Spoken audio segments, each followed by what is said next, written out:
Prawira Bakti Denpasar. Baik, demikian tadi sudah diperkenalkan mengenai profil dari narasumber kita, dan sepertinya teman-teman sudah nggak sabar ya untuk menunggu. Nah, tapi sebelum itu bagi teman-teman yang ingin bertanya tentang tema di siang hari ini bisa langsung dikirimkan ke Q&A yang sudah diberikan ya, teman-teman. Iya. Jadi sebentar nanti narasumber kita menyampaikan materi. Untuk teman-teman yang ingin bertanya boleh langsung dikirimkan ke kolom Q&A-nya. Baik, nanti untuk mempersingkat waktu supaya nggak lama-lama lagi, kita lanjut saja ke puncak acaranya. Dan kepada Bapak Utuyasa untuk waktu dan layar kami persilakan. Oke, terima kasih Om Swastiastu. Bapak Ibu, teman-teman, adik-adik, sedharma yang saya kasihi, pada siang hari ini ya kita diberikan tema untuk membahas tentang salah satu dari etika susila yang ada di kerangka dasar agama Hindu yang sudah pernah kita bahas kemarin ya. Tentang etika itu mungkin masih diingatkan sedikit ya, tentang keyakinan yaitu Pancasila, kemudian tentang etika susila, kemudian tentang yatnya yaitu yang memang belum kita bahas. Nah, kembali lagi tentang etika susila. Kali ini kita akan bahas salah satunya yaitu Trikaya Parisuddha. Ya, Trikaya Parisuddha, di mana tema yang akan kita bahas, Trikaya Parisuddha itu adalah untuk mencapai tujuan dengan kerjasama harmonis ya, mencapai tujuan dengan kerjasama yang harmonis dan keseimbangan hidup. Ya, ini artinya ada tiga topik ya. Satu tentang tujuan, yang kedua tentang kerjasama yang harmonis, yang ketiga tentang keseimbangan hidup. Nah ini ya, artinya kembali lagi bahwa etika susila yang salah satunya adalah Trikaya Parisuddha itu merupakan pelaksanaannya, sedangkan filsafatnya, keyakinannya itu adalah intinya. Nah sekarang kita tidak mungkin hanya tahu intinya saja, tetapi tidak tahu pelaksanaannya apa yang harus kita lakukan untuk mewujudkan inti-intinya dari agama itu sendiri, inti dari keyakinan itu. Salah satu yang akan kita bahas yaitu Trikaya Parisuddha. Oke, kalau kita lihat dari bahasanya ya, sering kita dengar bahwa Trikaya Parisuddha itu adalah seperti ini. Namun kadang-kadang itu hanya sebatas kita tahu dan kita pelajari. Apakah sudah sadar atau ingat enggak kita bahwa itu wajib kita lakukan, kita terapkan, kita amalkan dalam kehidupan kita sehari-hari. Nah ini rasanya yang mungkin masih kadang-kadang bolong, atau kadang-kadang mungkin jarang kita perhatikan karena banyak pengaruh, mungkin ego, emosi, kondisi, dan lain sebagainya. Nah ini mungkin perlu kita selalu ingatkan menjadi suatu kebiasaan ya.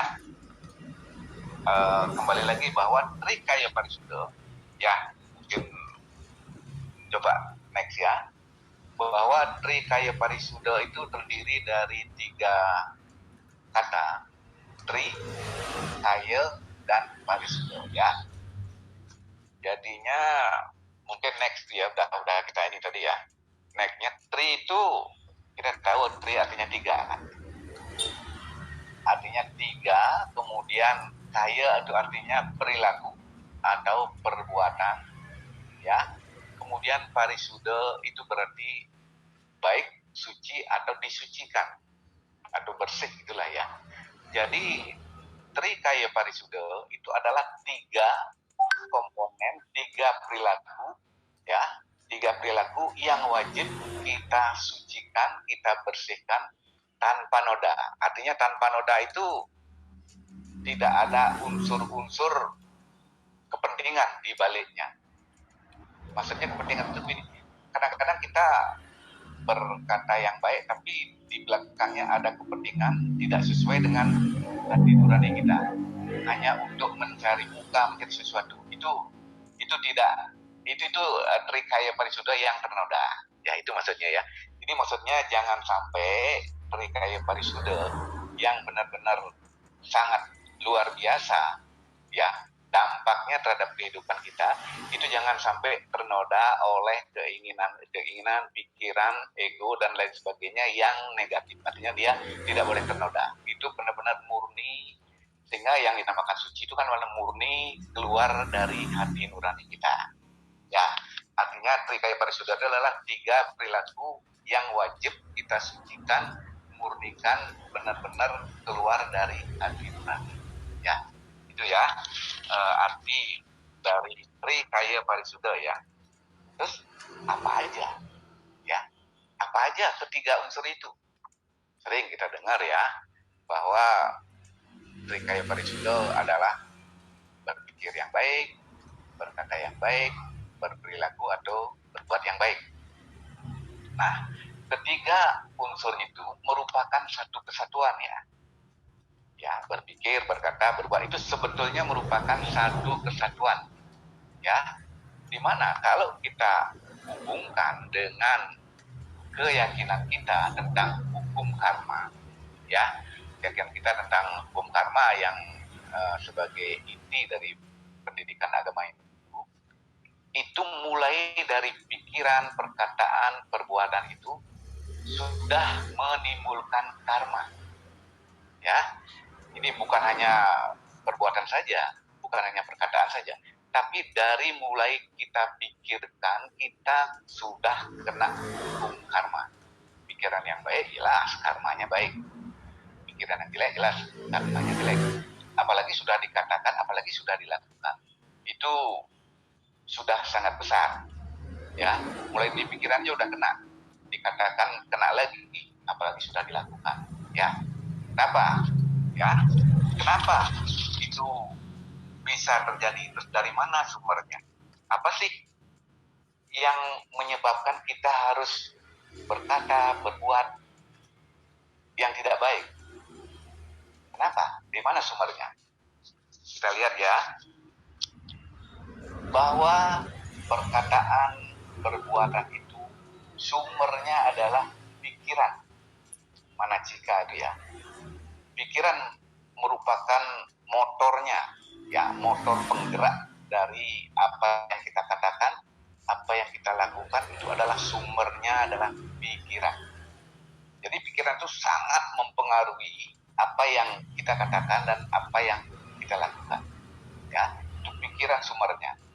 Kemudian dari pikiran yang baik pasti akan timbul perkataan yang baik, perbuatan yang baik.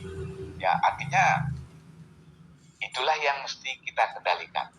Ya, itu yang mesti kita jaga, bahwa pikiranlah yang mulai kita harus jaga, kita harus atur, kita kendalikan, ya, kita kendalikan dengan baik sehingga kita selalu berpikir yang baik.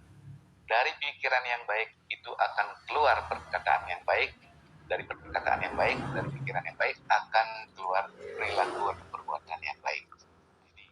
Sehingga trikaya parisuda ini benar-benar sangat berpengaruh terhadap bagaimana kehidupan kita sehari-hari. Bukan hanya, kita kan sudah pernah bahas tentang hukum karma ya. Apa yang kita pikirkan, katakan atau lakukan sekarang tidak mesti, ya, tidak mesti kita terima sekarang. Mungkin saja kita terima di masa kelahiran kita karena kita sudah percaya dengan adanya reinkarnasi. Mungkin saja kita akan terima karmanya di kelahiran yang kemudian ya.